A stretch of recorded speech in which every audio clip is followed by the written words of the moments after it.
Mayonnaise Chef Aïda, la référence. Yaay chef. Mère Vitale, c'est le théour, mon coeur. Les poulets fumés Atis à la découverte d'un concentré de saveur. Yonema, un prix, livraison comprise. Live Cuisine, la cuisine autrement. Donnez une nouvelle vie à votre intérieur. Au Royal, Bourg-en-Laurier. Adèle's Couture, s'habiller toujours différemment.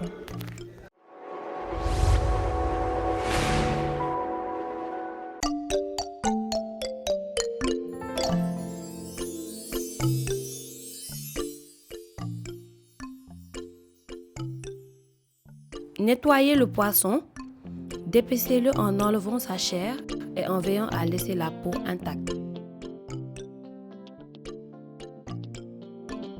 Retirez les os et découpez la chair de poisson en lamelles.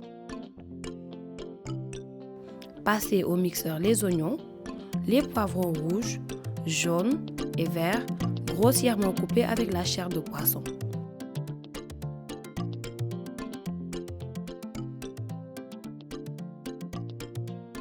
Une fois le mélange homogène, transvasez dans un bol.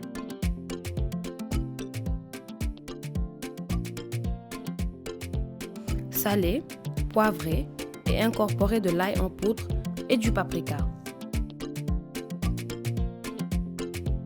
Ajoutez du persil haché.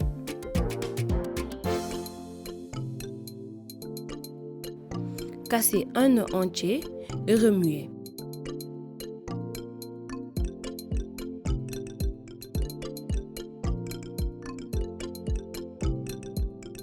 Remettre la farce dans la carcasse de poisson en mettant au milieu les œufs préalablement bouillis.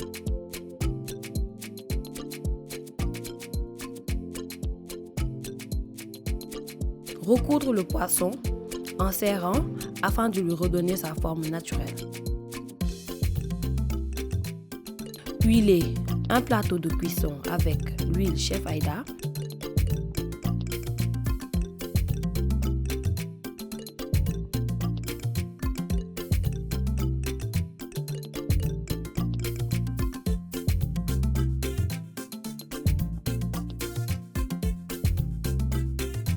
Préparez une marinade avec de l'huile, du poivre, du persil haché, de l'ail, du sel et du tabasco.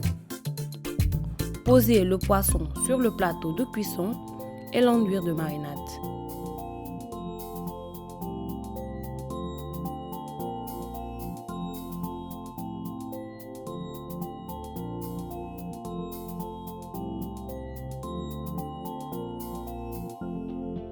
Pressez un citron dessus afin de relever le goût et enfin enfournez pour environ 30 minutes.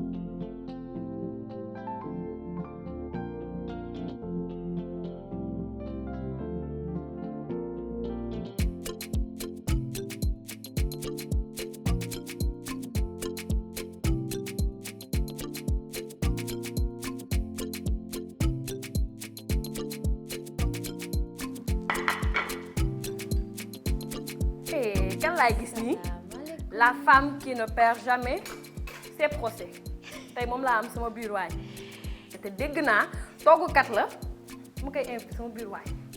Aïcha bokk. Aïcha. léegi nag yow looy togg tey. tey nag xam nga lan laa la indil. indi naa la entrée. indi la plat de résistance. indi la dessert. kon de xanaa sama régime dama koy fàtte. non régime bi tey daf ñuy may tey pour benn jour. xam naa ne après dina comprendre quoi. kon baax na. léegi pour entrée. velouté d'avocat laa lay indil aux crevettes. pour plat bi defar naa farci de poisson ba pare. moom defar naa ko pare. ok boo teeloon yow laay jox nga defar ko. dégg loolu. après dinañ am benn taboulé de légumes. ok yu daal tey daal yi fii. dama lay berndeel daal. waaw gis naa loolu fu mu ne nii moom naa ko tegee nee rek mais il faut quand même ma jàppale la ci benn. bien sûr que oui. léegi comme que defar naa poisson farci bi ba pare. tegal naa la ndox bi ba pare. baax na daanaka moom dafa mel ni baax na. voilà léegi dama lay génneel benn salade nga xam ne di nga si mën a def taboulé bi. ok léegi man entre temps mën naa commencer defar samay avocat. say avocat. voilà est-ce que lii avocat bi yow yaa ko waroon a laaj. waaye comme instant bi jox nga ma gérer taboulé bi nii rek. bàyyi ma sotti ko nii. voilà. waaw léegi yow. fan nga teg la femme qui ne perd jamais ses procès. boobu excès de confiance. Merry Badiane de dafa am benn excès de confiance boo xamante ne nii. en fait du excès de confiance sax mais li ñuy naan wóolu boppam la. wóolu boppam la parce que le personnage est censé être une femme forte boo xamante ne dafa mënal boppam. moom du góor moo koy defaral moom mooy defaral góor. maanaam jigéen bu mën góor la daal. waaw parce que yaayam ci loolu la ko tàggat. d'accord. c'est que elle a aussi vécu plein de traumatismes dinañ ko gis au fur et à mesure. émission bi di waaw nag gis nga jigéen bu nekk ak nu muy réagir de moom dafay daal di jël procès am comme combat la. comme ring ko def ko benn affaire voilà day mel ni gaynde seen kaw. mais moom yow même sooy défendre coupable sax da nga koy ànd ak benn conviction boo xamante ne nii tu te dis que toi tu perds jamais tes procès. waaw noonu la gis nga nit ki li ngay def boo ko gëmul doo ci mën a réussir. c'est-à-dire même boo xamee ne que ñi est coupable la. il y a toujours un moyen de passer. Enfin, ça c'est l'avocat qui parle, c'est pas Merry Beye. Évidemment. damay wax rek mu gën a leer. comprendre nga. donc loolu tamit il faut que ñu daal di ko sóoraale. xam nga avocat bu ne boo xasee ba décider jël benn dossier rek da fekk ne am nga fu nga ko teg fu wóor. une femme blessée elle devient une lionne enragée. donc day bëgg xam nga rage boobu mu am à l'intérieur d'elle-même il faut que mu génnee ko fenn. et exécutoire am moom mooy fi nga xamante ne moo di procès am ndaxte en général elle gagne contre les hommes donc c'est comme si elle gagnait encore contre son mari. comprendre nga. même si genre psychologie boobu la voilà même si c'est pas le cas. mais cas. genre psychologie boobu la donc ce qui fait que Merry Badiane qui gagne ses procès fait l'affaire de ses clients. maa ngi nii def naa ndox bi léegi dama ko bëgg a bàyyi mu reposer tuuti. tabule moom da nga koy bàyyi mu reposer. waaw mais ñu sekki na. waaw mi ngi commencé sekki bu baax sax. avant ma ciy def diwlin bi chef Aïda ngay utiliser da yow. là mooy sama essentiel ci sama biir waañ. mu ngi noonu suñu référence moom laay utiliser comme d'habitude mu ngi nii sell bi bu ko dee. huile de tournesol. enrichi en vitamine A et E. c'est bon waaw tegal ma ko nii à côté comme ça ma kii léegi jox ma leneen ma dimbali la ci. d'accord y a les légumes yan légumes ngay préférer d'habitude ci sa taboulet. bon d'habitude j'aime bien les tomates poivrons vert jaune xam nga donner un peu de couleur. waaw Merry comment elle fait est-ce que ak liggéeyam dina am temps wu togg dina am temps wu jaagar yi def ñoom velouté ñoom kii ñoom taboulet yii nii.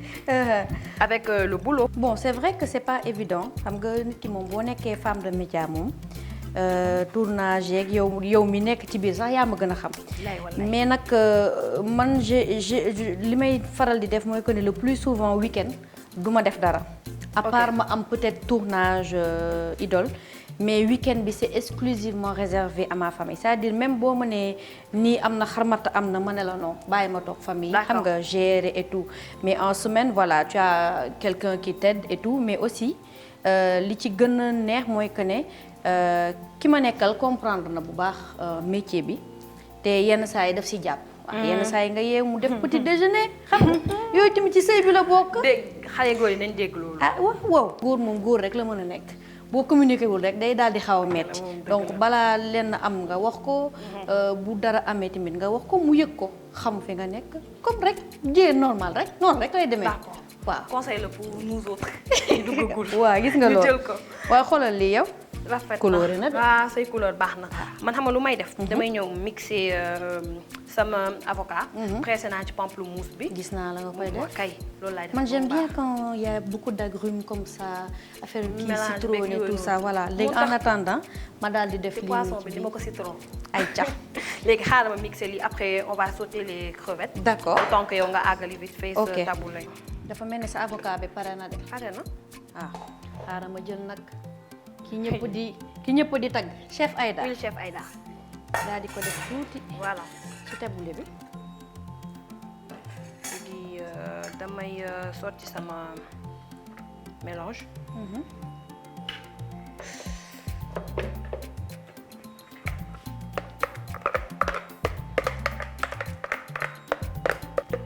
léegi nag huile bi laa def nii dama ko creuser woon tuuti. def ko pax. pour mën a def huile bi su ko defee day gën a nooy. ok comme ni nga pare nii man damay ñëw enchaîner man tam ak huile chef Aïda. D'accord. ma sauté samay crevettes. ok.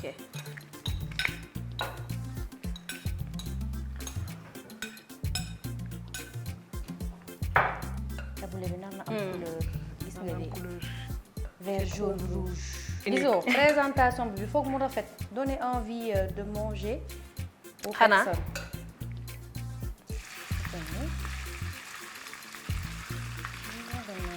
ma daal di jël tuuti xorom. tuuti rek. léegi xam nga lan ngay def. danga may passaale assaisonnement yooyu. man dinaa ko yittewoo. am naa foofu sel am naa poivre am naa poudre d'ail.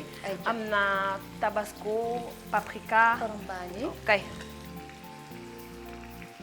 léegi damay salé.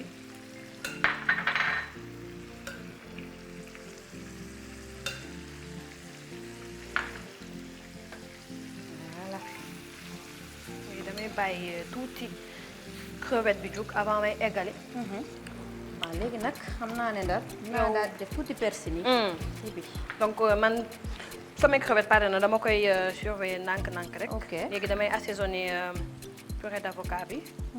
du sel. abalaale ma foofu tuuti poobar bi. poobar. ma daal ko may tuuti goût. ok merci. ma def benn cuillère de tabasco moom dafa saf kaani. def 2 cuillères de paprika.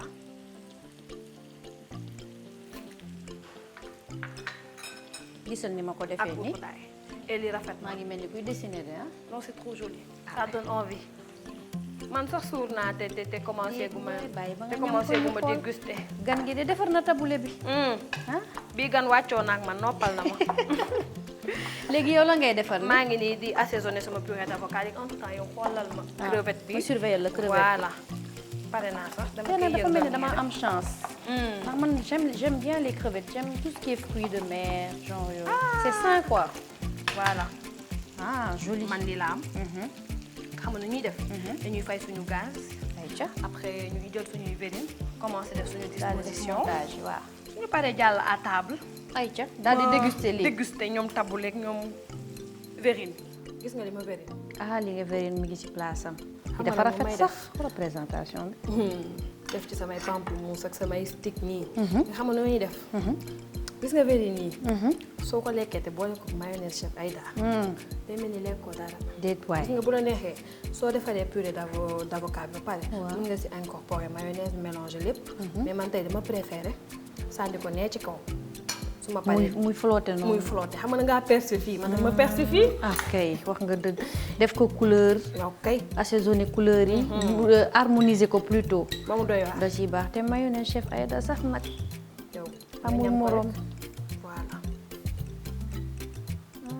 en tout cas dressage bi c'est très joli. merci. mooy li ma doon wax sànq rek togg moom dressage daf si am solo. parce que mooy joxe envie. yenn saa yi nga gis ku la toggal nu mu la ko yekkalee da ngay am envie rek delloowaat ko boolam.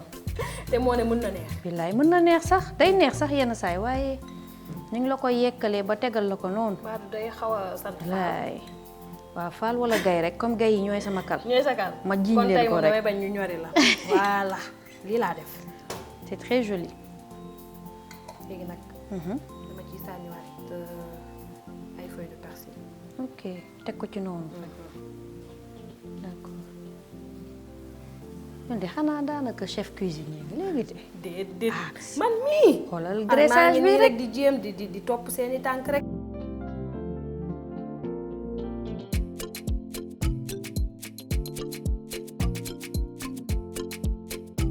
tey nag Khadija nekk fi man maa leen nar a defaral dessert gâteau de crêpe façon tiramisu. alors am naa du beurre am naa du sucre de la crème liquide de la poudre de cacao de la farine fleur d'oranger du sel des œufs du sucre glace et de la mascarpone. maa ngi ànd ak aussi sama gamme lait Vitalait lait concentré lait stérilisé lait caramélisé mais tey lait caramélisé bi laay utiliser pour defar sama gâteau de crêpe façon tiramisu. alors damay commencer par battre 6 œufs ak sucre bi.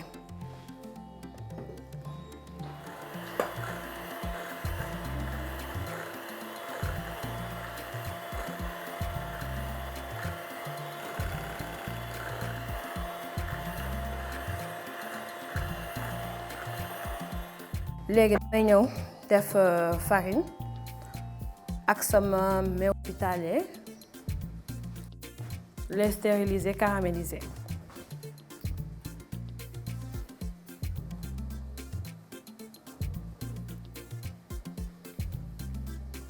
Mélange naa ak farine bi de telle sorte que amatul benn grumeau.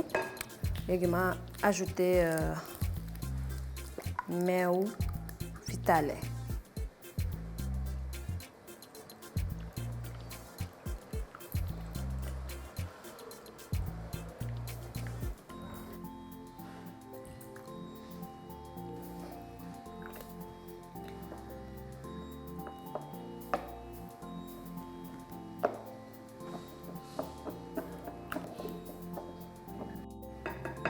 Je suis def benn pincée de sel yokk ci sama fleur d'oranger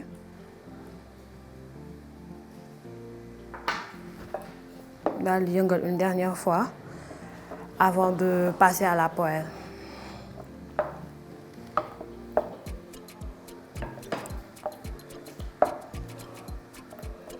léegi damay teg sama poêle def beurre.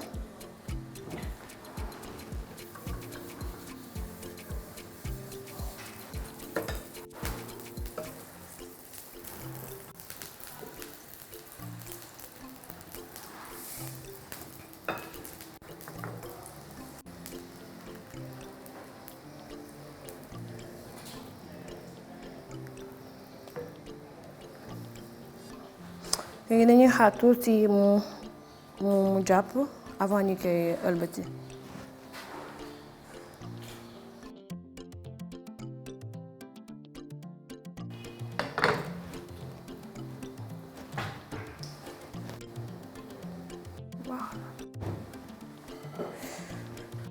léegi même procédé bi la ñuy répéter pour suñu reste en pâte defar suñuy crêpes.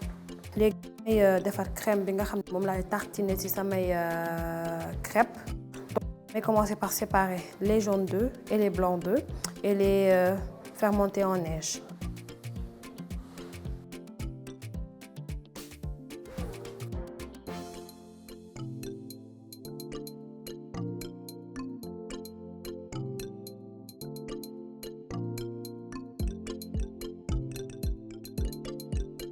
léegi damay ñëw battre crème liquide bi ak sucre glace.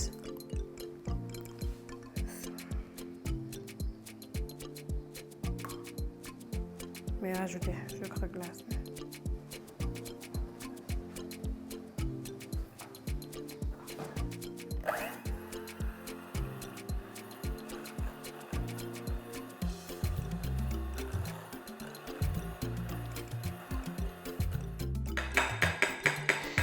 Voilà, pare naa monter en neige la crème façon chantilly.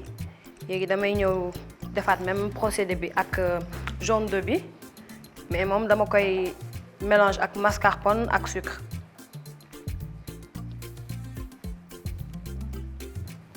Voilà.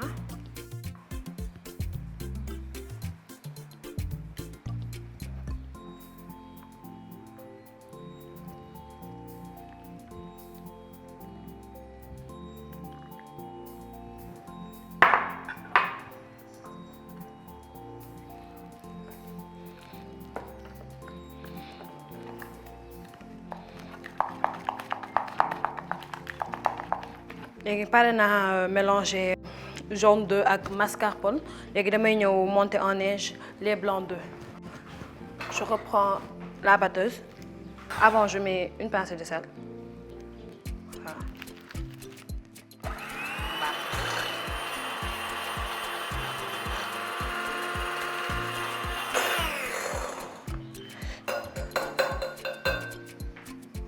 Voilà, léegi pare naa monter samay blancs en neige. léegi dama ciy ñëw ajouter le mélange de jaune d'œuf et de mascarpone.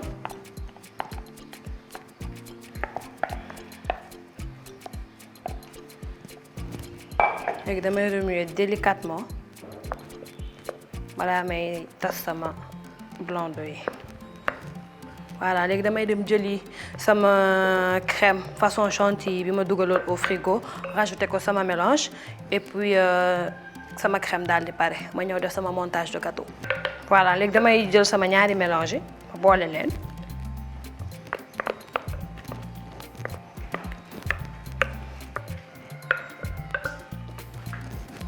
léegi damay boole le tout.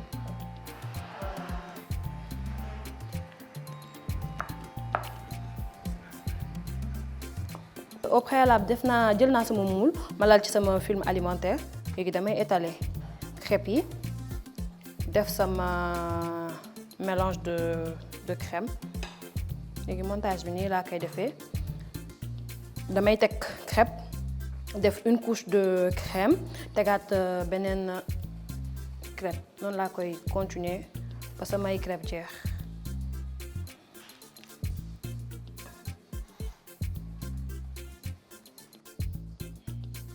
voilà léegi pare naa sama gâteau de crêpe façon tiramisu léegi dama koy parsemer de poudre de cacao et je le mets au frigo pendant 1 heure de temps sama gâteau daal di pare tey moom Khadija yóbbulu ma ko benn yoon.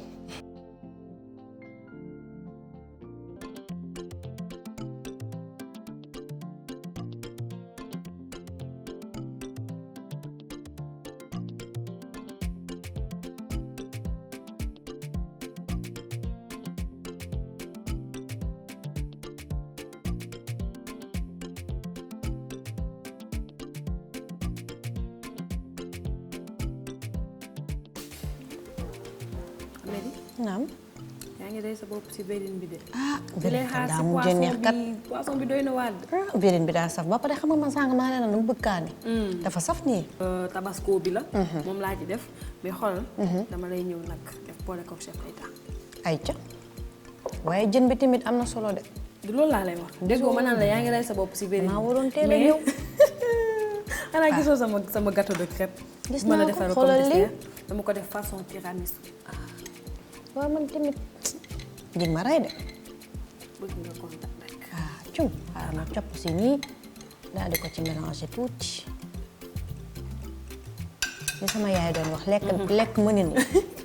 le manger est un art. na lay sa càmm. en tout cas neex na ba pare.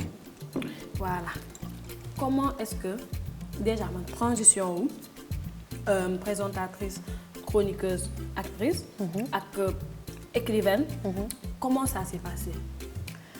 En fait, c'est vrai que beaucoup de gens, tu as l'impression que je touche un peu à tout, mais dans ma tête, tout est lié. Okay. Parce que ce que je fais, c'est bind. À mes 8 ans, là, j'ai commencé à bind. Je bind tout, je bind.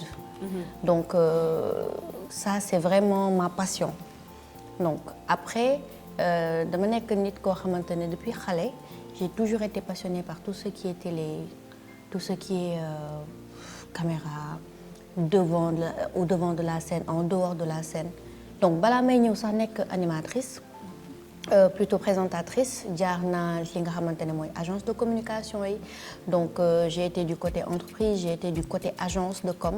Comme on a dit, j'ai roulé ma bosse. Soo jëlee sa passion nga def ko sa métier, tu n'as pas l'impression que tu travailles.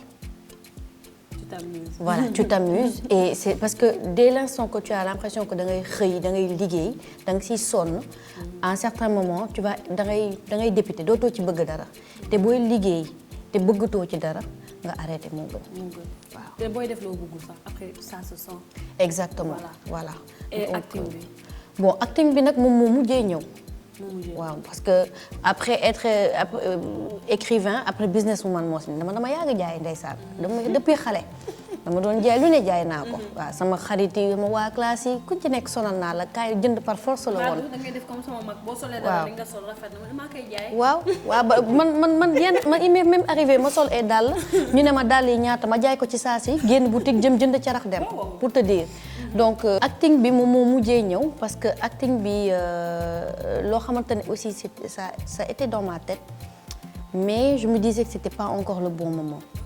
Il fallait que ma gën a miin caméra j'ai fait du théâtre étant plus jeune.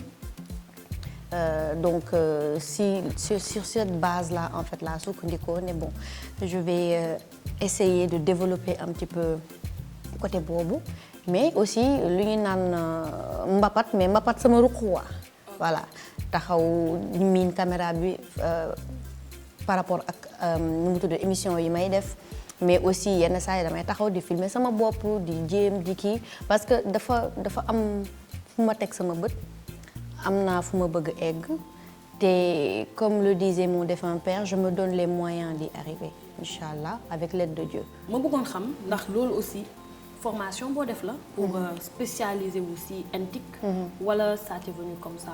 Ok en fait il faut dire que man j'ai plutôt eu un diplôme en communication. En fait je fais d'abord partie de la première promotion de droit des affaires de l'ISM 2006. Donc ensuite j'ai fait sama master en communication d'entreprise et puis xam nga boo nekkee yenn saa école da nga leen naan boo génnee ci communication ngay nekk et tout mais boo génnee tu affrontes la dure réalité donc et c'est sur le tas en fait laa jàngee loolu parce que j'étais consultante junior donc dama doon ànd ak senior yi di dem di jàng te man dama bëgg affaire challenge yooyu affaire non mënoo ko xam nga voilà dama koy jéngu mën ko et puis xam nga dans le milieu de la consultance il y avait pas beaucoup de femmes ñu si bëri ay góor nga doon gis boo doon compter femmes et 1-2 personnes la woon donc ma jëlee ko comme défi ne non lii il faut que ma kii donc loolu ma dugal en fait c'est digital ok voilà loolu ma dugal si digital ba tey émission bi dama koy co-animer ak Mamadou Ndiaye maa ngi koy nuyu sax moom tamit sama góor boobu donc lu xew ci biir internet bi donc lépp li nga xamante ne ni mooy def buzz entre guillemets ci réseaux sociaux yi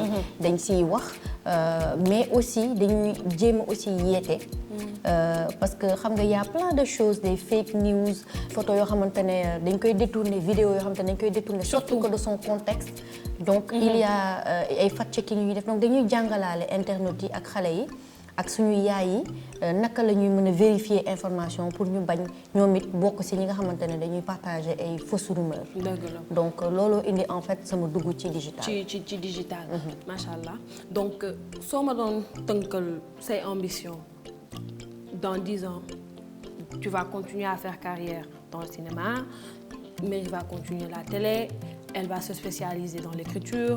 man nag kay ma wax la man je suis imprévisible.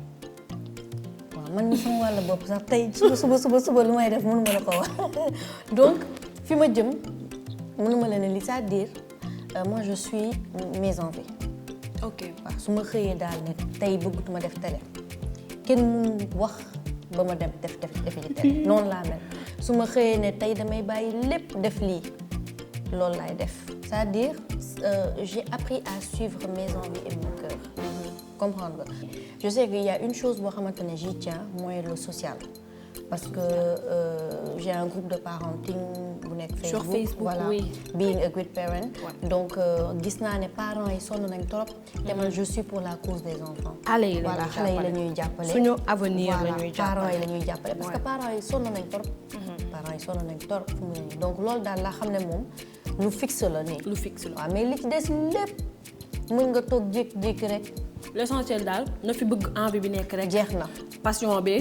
ak di ci gis sa bopp mooy sama source de motivation. ak di ci gis sa bopp. jeex na très bien ça léegi xam nga lan laa bëgg nga def ma fi benn démo wu Viet Vodaaw ma xam wala Kizomba biñ ma wax ne tamit danga ko bëgg nga defal ma démo léegi après.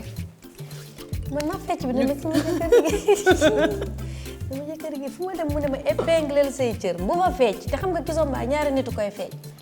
non man moom war naa mën a tagalu nii ba pare nga may def loo ay Viet Vodaaw yéen tamit marudi bi tamit yéen du ñu wax ak yéen tamit. non jàpp si rek benn kii rek man ma xam sincèrement man damay dégg Viet Vodaaw mais xaw ma.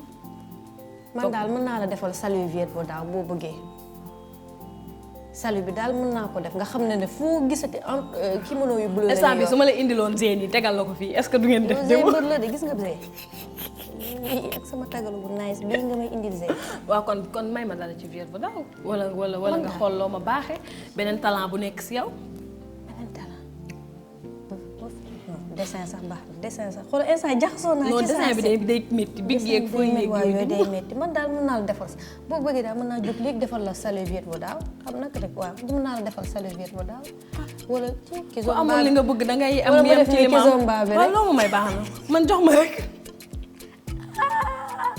léegi maa ngi koy door a dund.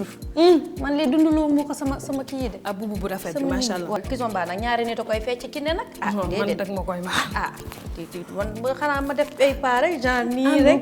genre du ànd quoi. xanaa nga def nii rek. waaw ba tey garaawul comme que nii nga jël. amul solo waaw ba léegi rek. kii naa ko. xaaral kon ñu ñëw dessertu. waaw comme que nangu woo ma may viet ba daaw bi. garaawul am bëri sax. ah dafa bëri. quand même c'était un plaisir. en tout cas neexoon na trop. poisson bi neex na c'est onctueux. ah farce bi moom depuis sànq maa ngi koy lokkati rek di lekk. chef Aïda moom a doole. ah waaw gis nga ak mayonnaise bi. bi taal doole ma ci sama dessert. xam nga ni lii dafa neex. doo wax sama tabule bi tamit. sa tabule rek. amatul. gis nga ak diwlin chef Aïda bi ni mu ci jaaree. gis nga ni mu saawee. mu duu te nii nul def dara. ñu ci lekk ba suur du la sonal. Chef Aïda. Mayonnaise Chef Aïda, la référence. Yaay chef. Mère Vitale, sel te wóor moo ko yor. Les poulets fumés Atis à la découverte d'un concentré de saveur. Yonema, un prix, livraison comprise. Liv Cuisine, la cuisine autrement. Donnez une nouvelle vie à votre intérieur. Au Royal, Burundi. Adel's Couture, s'habiller toujours différemment.